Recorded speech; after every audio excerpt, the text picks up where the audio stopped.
Hey lads, how are you doing? I love you all. How you guys, are doing? What are you doing, guys? Are you guys doing good? Are you having a fun one? I saw that there's not that many PU teams around, and most of the good teams that people are sharing on Smogon are just stall teams. So I decided to just bring something different and some different team, a mix with power and mix of power and fun, as always. I tried to do some fun teams that you guys can have fun around, and I think it's pretty good, this one. Will you guys tell me what you think if you end up using it, though?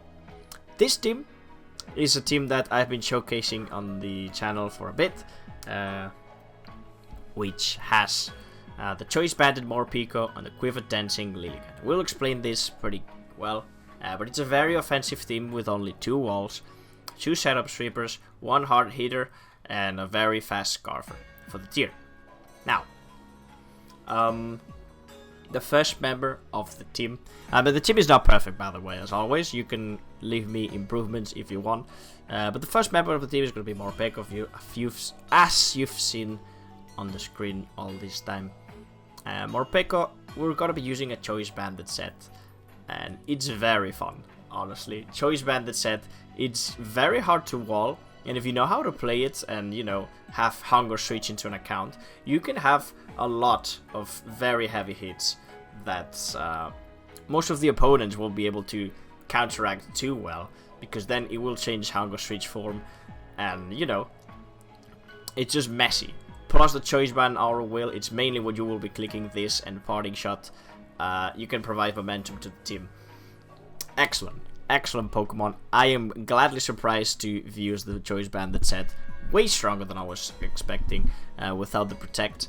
Because people use Protect on Morpeko to, to change the Hunger Switch form, which is very fun as well. But nothing is as fun as a very powerful Choice Banded set, in my opinion. With a base 95 attack, very strong for the tier 2.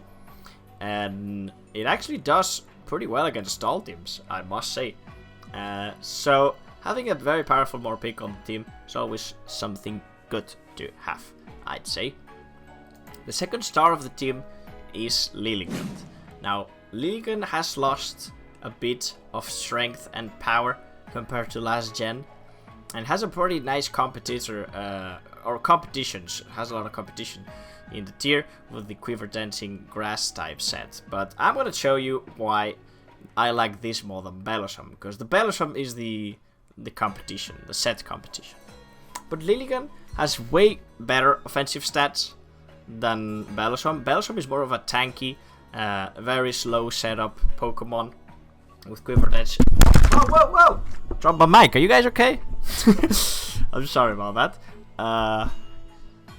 What I was saying? Jesus. Yes. The move set, the power of the moves is incredible. It's Lush Hidden Power, so that's why it's PU this gen instead of NU.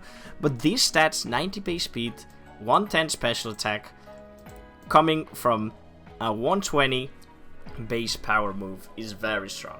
If you end up setting up, most of the of your opponents, even with the resistances, which don't have the perfect coverage, most of the resistances do not resist anymore if you are unable to set up easy. And you can set up easy. You can set up on Sand Slashes, you can set up on Marinis, you can set up on most of the defensive mons in this tier. Kilikis usually only have knockoff as an attacking move, so you can do that. And Stomfisk, all of this.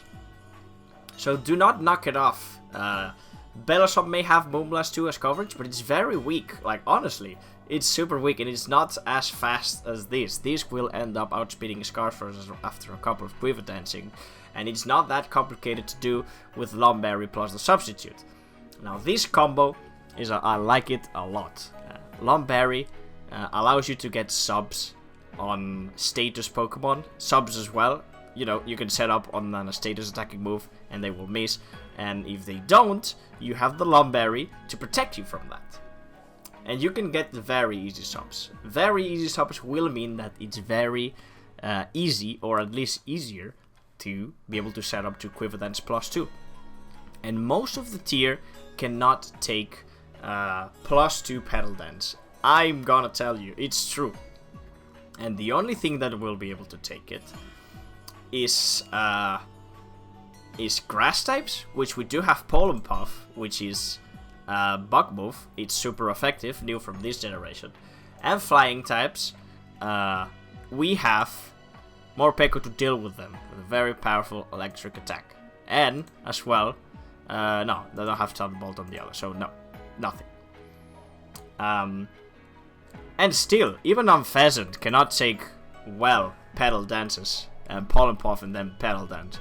It cannot if you are a +2/+2. This thing is very, very strong. I recommend you to try it. It's good. And hopefully get it out of the tier probably, because I think it's very strong. So this is the set. I like it a lot. The utility mons begin now with Sandslash. We have a defensive one. I know it gets spikes this gen, but we're going to be using Stealth Rock and Rapid Spin. Knock off for utility, knocking off most of the Scarfers. And defensive mons on the opposing side, it's only good health for Morpeko and Lilligant. So Pagolin's probably just gonna get chip damage with a Rocky Helmet, get the rocks, spin against Hazard Stack. That's pretty much it. And if you can get heavy damage with Earthquake, it's pretty good. And that's kind of it. The usage of this team, it means that probably the 2 walls you have in this team will end up perishing, and that's okay. That's they have to do some rolls, and that's pretty much it. We don't have Toxic on this Sandslash.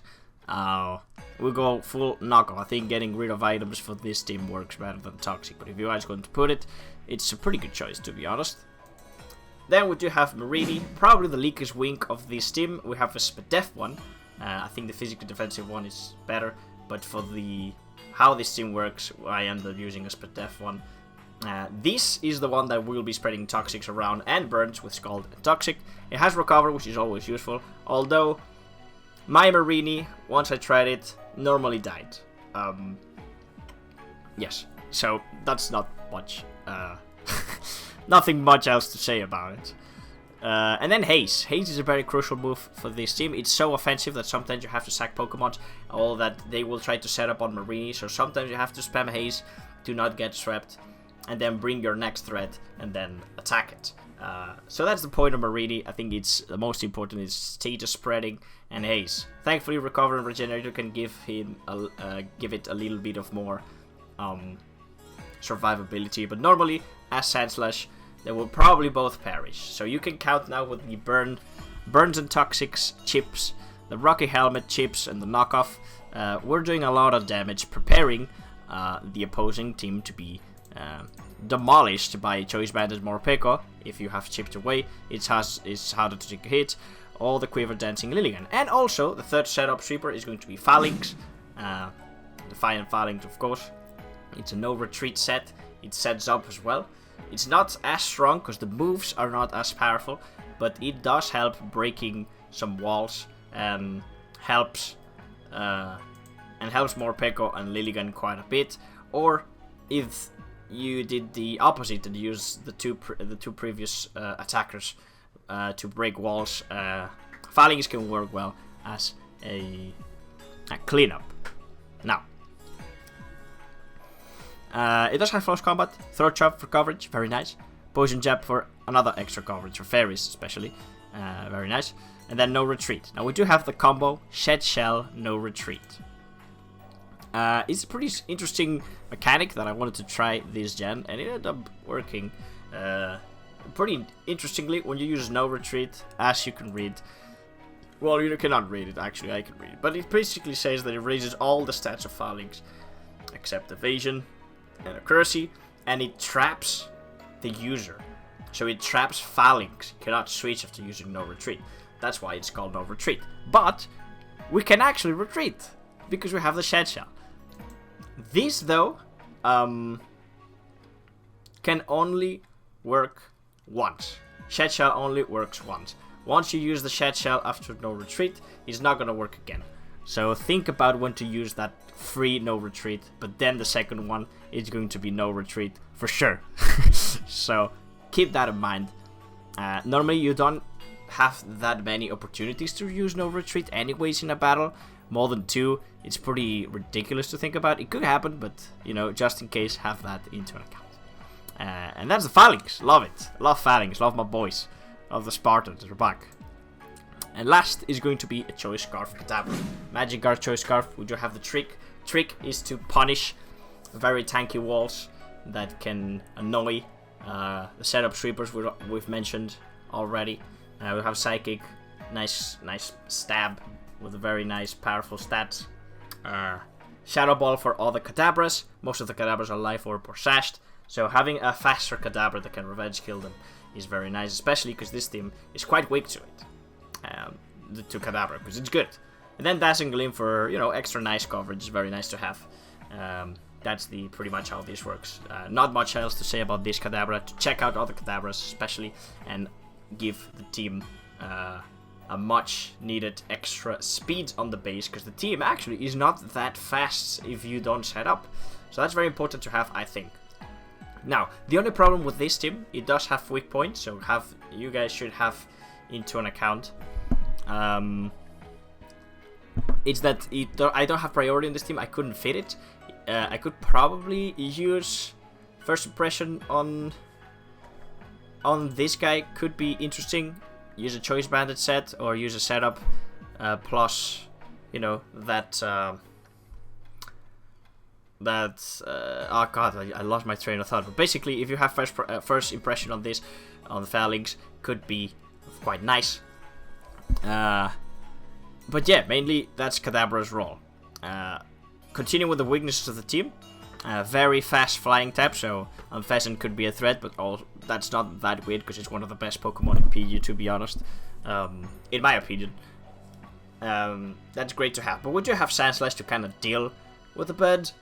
So that's fine. So very careful with priorities, and very careful with extremely fast Pokemon like Sash Kadabra, which is actually quite a threat. You have to do, you have to get the speed boost from Aura Wheel or Quiver Dance to kind of deal with it, and then Kadabra, once the Sash is broken, it's able to revenge kill it easy. But that's the idea of the team. Hopefully you guys have liked it.